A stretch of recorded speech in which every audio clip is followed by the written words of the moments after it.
नमस्कार दोस्तों, स्वागत है आपका मेरे चैनल कॉमिक्स लाइफ में। शुरू करते हैं क्रूक बॉन्ड सीरीज़ की एक और मज़ेदार कॉमिक्स, क्रूक बॉन्ड की यमलोक यात्रा पार्ट 2। सेठ गूंगामल ने कहा, सर्च वारंट दिखाने की कोई ज़रूरत नहीं है इंस्पेक्टर साहब, बस इतना ही बता दीजिए कि आपको हमारी कोठी की तलाशी लेने की यह अचानक ज़रूरत कैसे पड़ गई। पटाखा सिंह बोला, हमें विश्वस्त सूत्रों से पता चला है कि आपकी कोठी में नशीले पदार्थों का गैर कानूनी धंधा होता है। सेठ गूंगामल सोचने लगा, ओह, इसका मतलब यह हुआ कि क्रूक बॉन्ड ने ही इन्हें यह सूचना दी थी। चलो अच्छा हुआ, उनकी लाशें चैम्बर समेत कमरे से हटा दी गई। सेठ गूंगामल बोले, यह आप क्या कह रहे हैं इंस्पेक्टर साहब, यह सब झूठ है। भला मेरी कोठी में गैर कानूनी धंधा? पटाखा सिंह ने कहा, सॉरी सेठ जी, जब तक तलाशी नहीं ले ली जाती मैं इस संबंध में कुछ नहीं कहना चाहूँगा। सेठ गूंगामल बोला, यदि यह बात है तो आप शौक से तलाशी ले सकते हैं। पटाखा सिंह ने कहा, धन्यवाद सेठ जी। पटाखा सिंह और पुलिस के सिपाही कोठी की तलाशी लेने में जुट गए। उन्होंने एक एक कमरे का निरीक्षण किया, लैट्रिन और बाथरूम तक उन्होंने चेक किए, लेकिन पटाखा सिंह के हाथ कोई ऐसा सूत्र नहीं लगा जिससे यह प्रमाणित हो सके कि सेठ गूंगामल गैर कानूनी धंधा करता है। पटाखा सिंह सोचने लगा, आश्चर्य है, क्रूक बॉन्ड ने इस तरह का मजाक क्यों किया? फिर वह स्वयं कहाँ है? सेठ गूंगामल ने कहा, मेरे लिए और कोई हुक्म इंस्पेक्टर साहब? पटाखा सिंह ने कहा, हमें मिली इन्फॉर्मेशन गलत थी सेठ जी, इससे आपको जो तकलीफ हुई उसके लिए मैं माफ़ी चाहता हूँ। अच्छा, अब इजाज़त दीजिए। फिर सेठ से विदा लेकर पटाखा सिंह कोठी से बाहर निकल आया, लेकिन रह रहकर एक बात अभी भी उसके मन में खटक रही थी।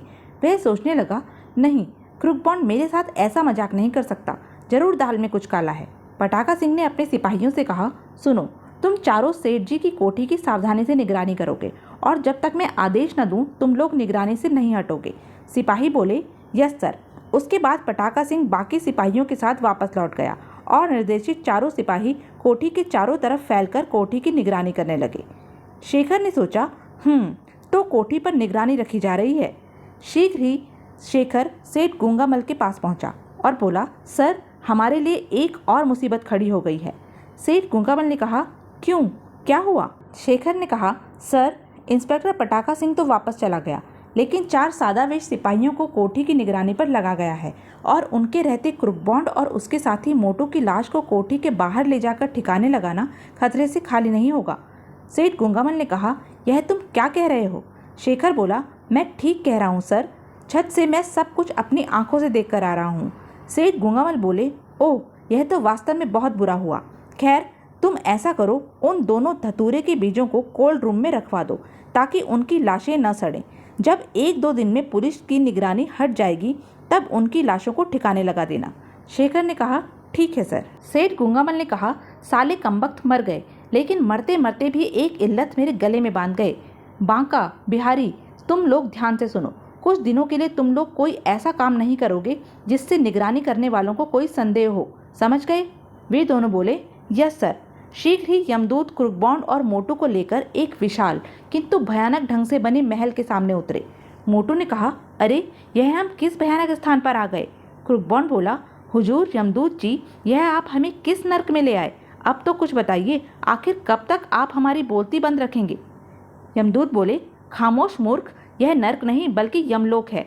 यहाँ तुम्हारे पाप और पुण्य का फैसला होगा। क्रूक बॉन्ड ने सोचा, ओह, तो यह भयानक शहर ही यमलोक है। ये यमदूत तो कहते थे कि हमारा पृथ्वीलोक यानी मृत्युलोक ही सब लोकों में सबसे भयानक है। यमदूत ने कहा, सुनो, अब तुम दोनों को चुपचाप हमारे साथ महल के भीतर चलना है। यदि तुमने कोई शोर शराबा किया तो महाराज यमराज जी तुम्हें कोई भयानक दंड दे सकते हैं। चलो। यमदूत उन्हें लेकर उस महल के भीतर दाखिल हुए। मोटू और क्रूक बॉन्ड सोचने लगे, बाप रे, बाहर की तरह भीतर का माहौल भी भयानक है। मुझे तो झुरझुरी सी आ रही है। हाय, छोटी सी उम्र में इतने भयानक लोक की यात्रा करनी पड़ेगी, यह तो कभी सोचा भी नहीं था। शीघ्र यमदूत उन्हें लेकर एक लंबे चौड़े कमरे में पहुंचे, जहां विशालकाय एवं भयानक चेहरे मोहरे के यमराज जी अपने सिंहासन पर मौजूद थे। यमदूत ने कहा, महाराज की जय हो। यमराज जी की भयानक शक्ल सूरत देखकर उन्हें अपने पिता धमाका सिंह की याद आ गई और अगले ही पल उन्हें सिंहासन पर बैठे यमराज अपने पिता धमाका सिंह के रूप में दिखाई देने लगे। क्रूक बॉन्ड ने कहा, आहा डैडी, आप यहाँ भी आ गए हैं। मोटू बोला, वो मारा, फूफा जी तो हमसे भी पहले यहाँ पहुँचे, अब हमें किसी का कोई डर नहीं है। अगले ही पल क्रुकबॉन्ड ने कहा, मुझे क्षमा कर दीजिए डैडी, समय न होने के कारण मैं आपकी आज्ञा का पालन न कर सका, शरीफों जैसा हुलिया न बना सका। मोटू ने कहा, लेकिन मैंने आपकी आज्ञा का पालन किया है फूफा जी, इसलिए मुझे आशीर्वाद दीजिए और मेरे सारे पाप माफ कर दीजिए। यमराज बोले, अरे परे हटो मृत्युलोक वासियों, मेरे पैरों को हाथ लगाकर मुझे अपवित्र मत करो। क्रुकबॉन्ड ने कहा, यह आप क्या कह रहे हैं डैडी? कहाँ तो आप हमें घर पर नित्य अपना पुलिसिया डंडा दिखा दिखाकर अपने कदमों पर नाक रगड़ने के लिए कहते थे, और कहाँ अब यह कह रहे हैं कि हमारे आपके पैरों को हाथ लगाने से आप अपवित्र हो जाएंगे। मोटू बोला, हाँ फूफा जी, मुझे तो अपनी आंखों और कानों पर जरा भी विश्वास नहीं हो रहा है, कहीं आप यहाँ आकर हमें भूल तो नहीं गए।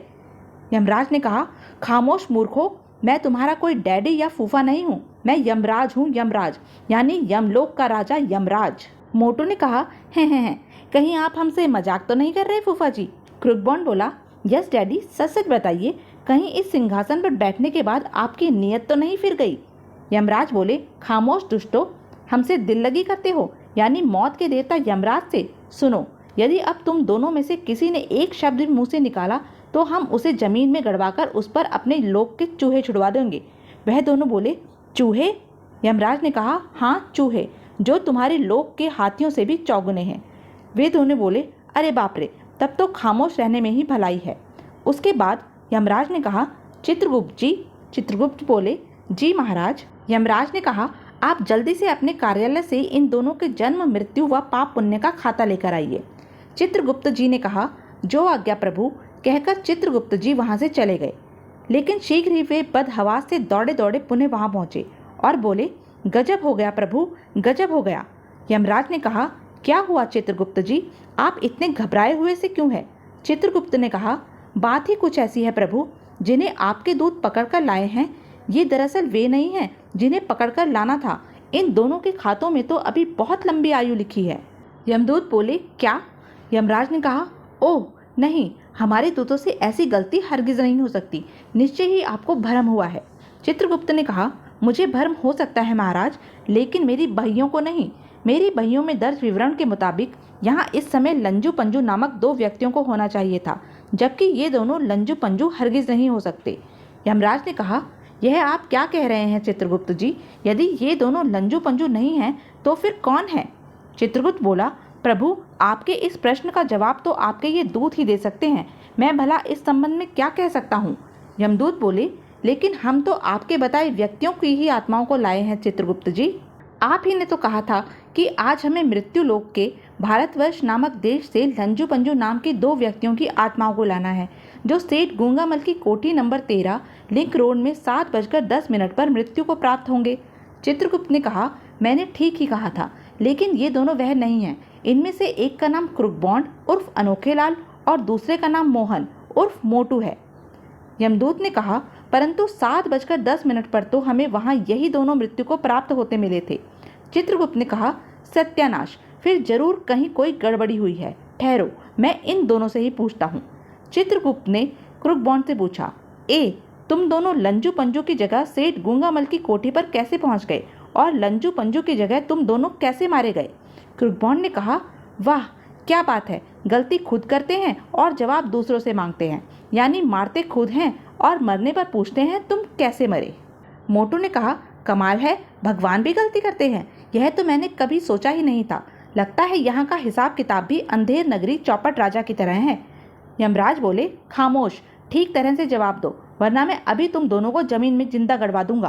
क्रुकबॉन्ड ने कहा, तब जल्दी से गड़वा दीजिए महाराज, ताकि आपके ऊपर जो हेड धर्मराज जी हैं उन्हें भी मालूम हो सके कि आप क्या उल्टा सीधा काम करते हैं, क्या क्या गड़बड़ी करते हैं, और फिर अपनी गलतियों को छिपाने के लिए, अपनी भूल को ढकने के लिए बेगुनाहों पर क्या क्या जुल्म ढाते हैं, कैसे कैसे अत्याचार करते हैं। यमराज सोचने लगे, हे राम, यह मैं किस मुसीबत में फंस गया। यमराज ने कहा, अब क्या होगा चित्रगुप्त जी, हम अपने दूतों से हुई भूल के बारे में महाराज धर्मराज जी को क्या जवाब देंगे? यदि उन्हें हमारी इस लापरवाही के बारे में जरा सी भी भनक लग गई तो न जाने वे हमें क्या सजा दें। चित्रगुप्त ने कहा, मेरी समझ में तो केवल एक ही उपाय है महाराज, कि इन्हें तुरंत मृत्युलोक में धक्का देकर इन्हें इनका शरीर वापस दे दीजिए, वरना आपकी खटिया खड़ी होने से कोई नहीं रोक सकता। मैंने इनका पाप पुण्य का खाता भी देखा है, इनके खाते में एक भी पाप नहीं है, सब पुण्य ही पुण्य है।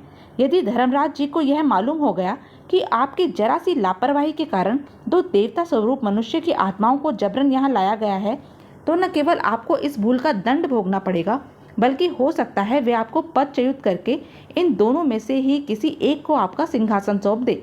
यमराज ने कहा, नहीं नहीं, ऐसा मत कहिए चित्रगुप्त जी, हम अपने आप को छोड़ सकते हैं, लेकिन सिंहासन को नहीं। चित्रगुप्त ने कहा, तो फिर देर मत कीजिए महाराज, तुरंत अपने दूतों को आज्ञा दीजिए कि वे इन्हें सादर मृत्युलोक में पुनः छोड़ आएं। यमराज ने कहा, ठीक है, मैं ऐसा ही करवाता हूँ। यमराज ने कहा, दूतों जाओ, हमारे अजीज मेहमानों को बाइज्जत इनके लोक में पहुँचाओ। ध्यान रहे, हमारे दोस्तों को मार्ग में किसी किस्म की कोई तकलीफ नहीं होनी चाहिए, और हाँ, इन्हें आरामदायक वाहनों पर ले जाना। यमदूत ने कहा, जो आज्ञा महाराज। चित्रगुप्त बोले, और सुनो, इनके स्थान पर लंजू पंजू को लेकर आना न भूलना। मेरे विचार से वे अब तक सेठ गूंगामल की कोठी पर अवश्य पहुंच चुके होंगे। यमदूत बोले, जी महाराज। यमराज ने कहा, मेरे प्रिय मित्रों, हमारे दूतों की छोटी सी गलती से आप दोनों को जो कष्ट उठाना पड़ा, उसके लिए हम क्षमा प्रार्थी हैं। आप दोनों इनके साथ जाइए, ये आपको पुनः आपके शरीर में पहुंचाएंगे। परंतु क्रुगबॉर्न तो अब तक मन ही मन योजना बना चुका था। वह बोला, क्षमा मांगने से अब कुछ नहीं होने वाला महाराज, गलती आपने की है, इसलिए इस गलती का फल भी आपको भुगतना पड़ेगा। यमराज ने कहा, क्या मतलब, तुम क्या कहना चाहते हो? क्रुगबॉर्न ने कहा, सिर्फ यही कि अपने लोक में जाने से पहले हम धर्मराज जी को सारी बात बताना चाहते हैं।